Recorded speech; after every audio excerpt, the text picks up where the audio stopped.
ఏ ఊరమ్మా మీది? ఏ నియోజకవర్గం? మాది కసింకోట మండలం జమ్మాదిలపాలెం అనకాపల్లి నియోజకవర్గం.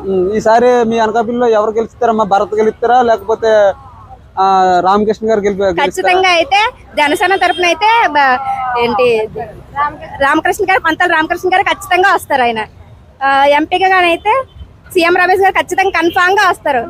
మరి అక్కడ లోకల్ గా ఉండే వాళ్ళు అందరూ వైసీపీ గెలుస్తుందని చెప్పేసి లేదు అది మాత్రం వాళ్ళ భ్రమలో ఉన్నారు అంతేగాని అది మాత్రం తప్ప అసలు అవ్వని పని. అది అయితే ఈసారి పక్క కొనతల రామకృష్ణ గారు వస్తున్నారు.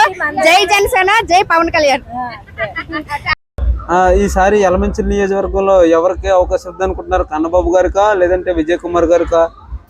కన్నబాబు రాజు గారు టైం అయిపోయిందండి. ఆయన 3 సార్లు గెలిచాడు, ఏం ఉద్ధరించలేదండి యలమంచిలి నియోజకవర్గానికి. ఎలక్షన్ లోనే వస్తాడు, డబ్బులు పెట్టుకుని వస్తాడు, డబ్బు రాజకీయం చేస్తాడు, ప్రజలందరికీ డబ్బుతో గెలుస్తాడండి. మళ్ళీ 5 సంవత్సరాలు కనిపించండి బాబు. ఖచ్చితంగా విజయ్ కుమార్ విజయ్ పతాకం ఎగరేస్తాడండి ఈసారి. ఈసారి వైసీపీ మరి కన్నబాబు వర్గస్తులు అందరూ కన్నబాబు గెలుస్తారని చెప్పేసి అంటున్నారు. ఆయన గెలవడండి. 10,000 ఓట్లు తేడాతో ఓడిపోకుండా ఉంటే ఆయన గొప్పోడండి. విజయ్ కుమార్ 30,000 ఓట్లతో గెలుస్తాడండి ఈసారి.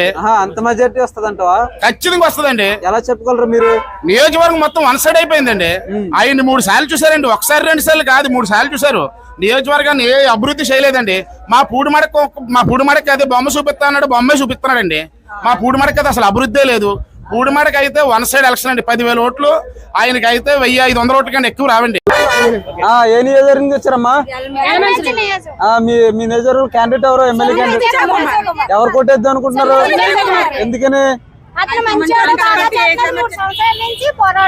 మరి అక్కడ కన్నబాబు గారు ఏంగానే ఈసారి 10,000 ఓట్ల తేడాతో గెలుస్తారు.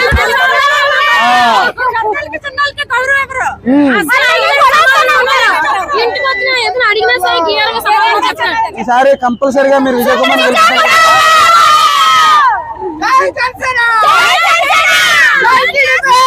మరి ఎంపీ